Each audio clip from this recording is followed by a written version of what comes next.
Good morning. Today our topic is apomixis. First of all, we will discuss about reproduction. What is reproduction? The process within a living organism give rise offspring of similar kind. अपने जैसे offspring को वो उत्पन्न करते हैं। Reproduction की importance क्या है? कोई भी जीनोटाइप है वो अपने आप को इन्वायरमेंट में एग्जिस्ट रखता है, वो किस रिप्रोडक्शन के द्वारा।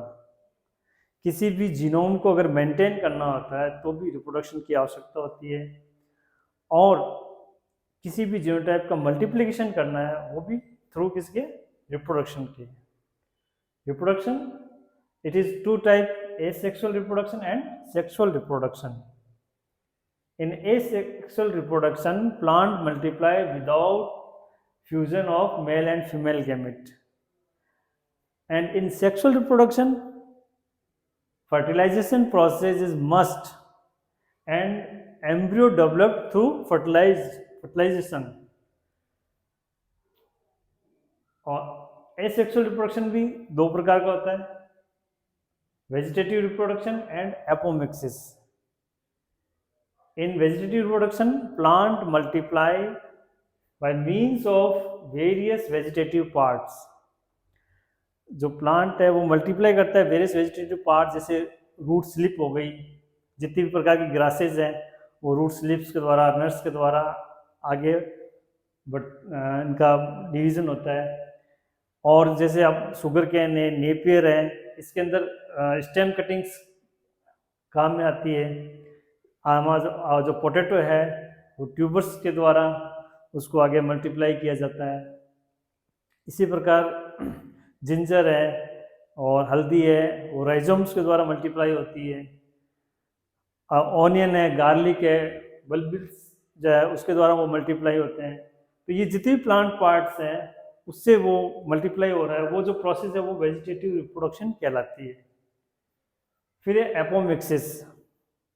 एपोमिक्सिस भी एसेक्सुअल रिप्रोडक्शन है, लेकिन इसमें क्या सीड का निर्माण हो रहा है बिना फर्टिलाइजेशन प्रोसेस के, है ना। In apomixis development of seeds without sexual fusion. तो थोड़ा सा एपोमिक्स को समझने के लिए हमें क्या करना पड़ेगा, सेक्सुअल रिप्रोडक्शन के बारे में थोड़ा सा हमें बेसिक जो है नॉलेज होनी चाहिए, क्योंकि हम सब जानते हैं कि जो प्लांट के अंदर जो सेक्सुअल पार्ट होता है वो इसमें होता है, फ्लावर के अंदर होता है। जो मेल पार्ट होता है वो स्टेमन कहलाता है, इसको एंड्रोशियम भी कहते हैं, है ना। इसके अंदर मेल गैमेट बनेगा। मेल गैमेट बनने के लिए सबसे पहले क्या होता है, माइक्रोस्पोरोजेनेसिस होता है।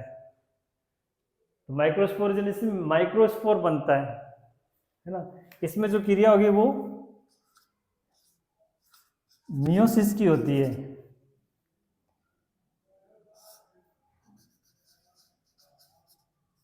मियोसिस में क्या होगा, जो डिप्लॉइड सेल है वो हैप्लॉइड सेल में कन्वर्ट, डिवीजन होता है ना, मियोसिस। तो माइक्रोस्पोर बनता है। माइक्रोस्पोर में फिर आगे एक प्रोसेस होता है जिसको बोलते हैं माइक्रोगैमेटोजेनेसिस, जिससे गैमेट का निर्माण होता है, अर्थात इसमें आगे माइटोसिस होता है। तो पोलन बनता है। पोलन में फिर आगे जो न्यूक्लियस है उसमें डिवीजन होता है, तो स्पर्म का निर्माण होता है जो कि मेल गैमेट कहलाता है। इसी प्रकार जो प्लांट का जो फीमेल पार्ट है, पिस्टिल है, जिसको गाइनोसियम भी बोलते हैं, इसके अंदर जो प्रोसेस है वो होता है मेगास्पोरोजेनेसिस। इसमें भी जो मेगास्पोरोजेनेसिस एक मेगास्पोर बनता है ना। इसमें भी मियोसिस की क्रिया होती है। जो हैप्लॉइड सेल्स होती है, जो ओवी वाला जो पार्ट होता है प्लांट इसका, फ्लावर का, उसके अंदर जो मेगास्पोरोजेनेसिस से मेगास्पोर बनता है। मेगास्पोर कैसे होता है, हैप्लॉइड होता है। इसमें मल्टीप्लाई, इसके अंदर जो डिवीजन होता है 3 बार माइटोसिस होता है, अर्थात जो एक सेल है उस एक जो हैप्लॉइड सेल है उसमें जब माइटोसिस होगा, फर्स्ट माइटोसिस में क्या होता है, 2 सेल, 2 न्यूक्लियस बनते हैं, लेकिन ये भी क्या होंगे, हैप्लॉइड होंगे। इसमें फिर माइटोसिस होता है, जिससे जब जो ये है दो दो न्यूक्लियस में कन्वर्ट होता है, नीचे वाला दो में, अर्थात एक ही सेल में 4 न्यूक्लियस है, लेकिन तो वो कैसे हैप्लॉइड है। ये फर्स्ट माइटोसिस, ये सेकेंड माइटोसिस, और फिर ये थर्ड माइटोसिस होता है। थर्ड माइटोसिस से जो 4 न्यूक्लियस थे वो 8 में कन्वर्ट होते हैं। फिर इनका अरेंजमेंट हम देखते हैं ओवरी के अंदर। ये ना, ये एम्ब्रियो सैक है।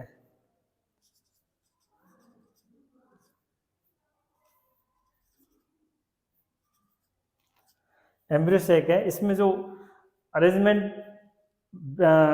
इसमें जो 3 सेल है ऊपर की, उसमें एक बड़ी सेल है वो एग सेल कहलाती है।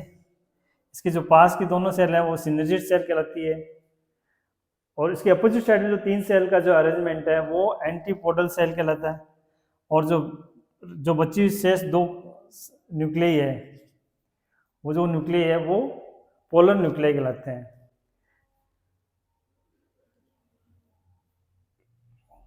तो इस प्रकार हम देखते हैं इसके अंदर मेगा स्पोर से जो मेगा गैमेटोजेनेसिस एग का निर्माण होता है। एग सेल यही फीमेल गैमेट है। मेल और फीमेल गैमेट का जब फ्यूजन होता है, मेल और फीमेल गैमेट का जब फ्यूजन होता है तो किसका निर्माण होता है? जाइगोट का। और जाइगोट से आगे जाके एम्ब्रियो, और एम्ब्रियो आगे डेवलप होकर किससे बनेगा? सीड बनेगा। तो एपोमिक्सिस में क्या सीड का तो निर्माण हो रहा है, और उस प्लांट में मेल और फीमेल गैमेट भी बन रहे होंगे, लेकिन उनका आपस में फ्यूजन है, फर्टिलाइजेशन नहीं होता। इसलिए इसको एसेक्सुअल रिप्रोडक्शन में काउंट किया जाता है। एपोमिक्सिस भी, इसके भी कई प्रकार के टाइप्स हैं। तो टाइप ऑफ एपोमिक्सिस, फर्स्ट है पार्थिनोजेनेसिस। इसमें क्या होता है? The development of embryo through egg cell without fertilisation. Egg cell जो है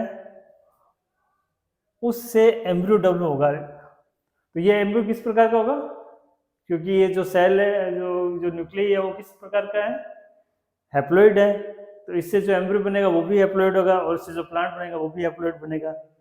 लेकिन अगर ये जो एग सेल अगर डिप्लॉइड है तो ये डिप्लॉइड पार्थोजेनेसिस कहलाता है। अगर ये हैप्लॉइड है एग सेल तो हैप्लॉइड पार्थोजेनेसिस कहलाता है।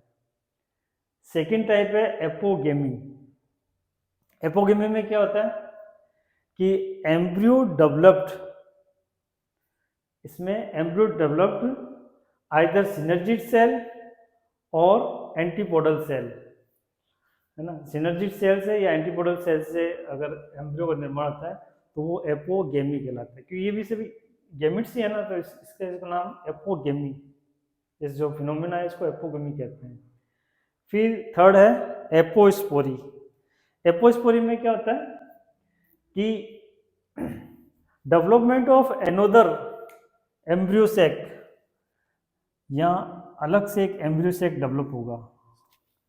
Development of another embryo sac without reduction, क्योंकि ये सब डिप्लॉइड सेल है ना, तो इसमें रिडक्शन नहीं है, मियोसिस की प्रक्रिया नहीं है। Without reduction of cell of ovules outside the embryo sac, जो पहले से एग्जिस्ट एम्ब्रियो सैक है उसके आउटसाइड में जो अनदर एम्ब्रियो सैक का निर्माण होता है, और उससे जो एम्ब्रियो डेवलप होगा, तो ये प्रोसेस एपोस्पोरी कहलाता है।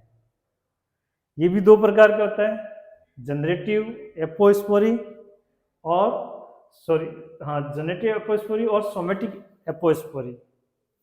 जनरेटिव एपोस्पोरी में क्या होता है कि development of new embryo sac from archesporium cell, जो आर्चिस्पोरियम सेल है ना, जो ये आगे जाके मेगा स्पोरोजेनेसिस होता है, उसी सेल्स के अंदर जो थोड़ी सी सेल्स जो जो ओवरी की जो सेल्स है उसमें बड़े साइज की होती है, आर की स्पोरियल सेल्स कहलाती है। अगर उससे हो रहा है तो ये कहलाता है जनरेटिव एपोस्पोरी।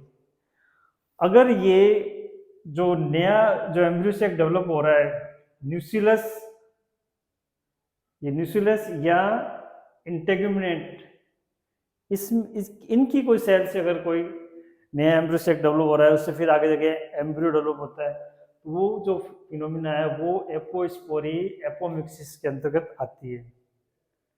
4 है एडवेंटिव एम्ब्रियोनी।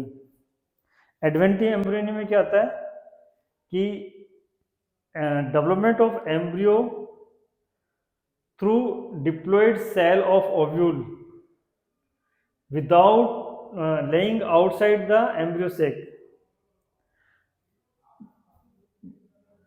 इसके अंदर जो डिप्लॉयड सेल है उसके थ्रू सीधा एम्ब्रियो डेवलप होता है ना, वो, और वो जो सेल होगी वो किससे, इस एम्ब्रियो सेक से बाहर होगी। वो अगर यहाँ कहीं भी एम्ब्रियो डेवलप हो रहा है तो वो एडवेंटिव एम्ब्रियोनी कहलाता है। तो ये एपोमिक्सिस के टाइप्स हैं, और जो एपोमिक्सिस है वो नेचर के अंदर अनेकों स्पेसीज में पाई गई है। It's found more than 300 species in plant of 35 families। Mostly जो फ्रूट प्लांट्स हैं इसमें ये एपोमिक्सिस ज़्यादा पाई जाती है।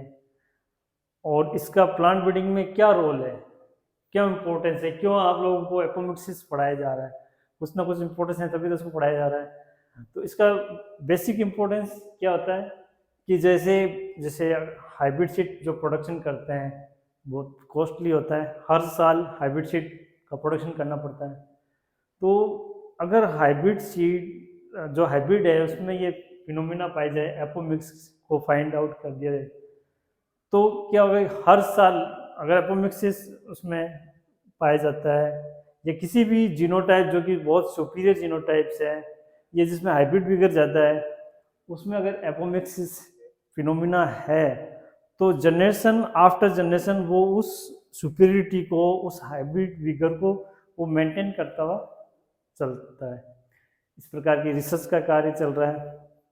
फिर एपोमिक्सिस के द्वारा क्या है कि this process help rapid development of pure line. शीघ्र प्योर लाइन का डेवलपमेंट भी किया जा सकता है, क्योंकि एपोमिक्सिस से क्या है, हैप्लॉइड प्लांट का डेवलपमेंट होता है ना, हैप्लॉइड एम्ब्रियो होगा, हैप्लॉइड एम्ब्रियो से हैप्लॉइड प्लांट बनेगा, और उस प्लांट के जो पोलन है या ओवरी है, इसका अगर टिश्यू कल्चर करके और उसको उसके जो क्रोमोसोम्स है उसका मल्टीप्लिकेशन करते हैं थ्रू गोल्चीसिन ट्रीटमेंट से, तो जो हैप्लॉइड प्लांट का जो हम एंथर भी ले रहे हैं या ओवरी ले रहे हैं उसका जब कल्चर करते हैं तो वो हैप्लॉइड से डिप्लॉइड में उसको कन्वर्ट किया जाता है। तो शीघ्र ही हमें जो प्लांट प्राप्त होगा वो होमोजाइगस प्लांट प्राप्त, मतलब प्योर लाइन प्राप्त होती है। तो ये एपोमिक्सिस की इम्पोर्टेंस है। Okay, thank you.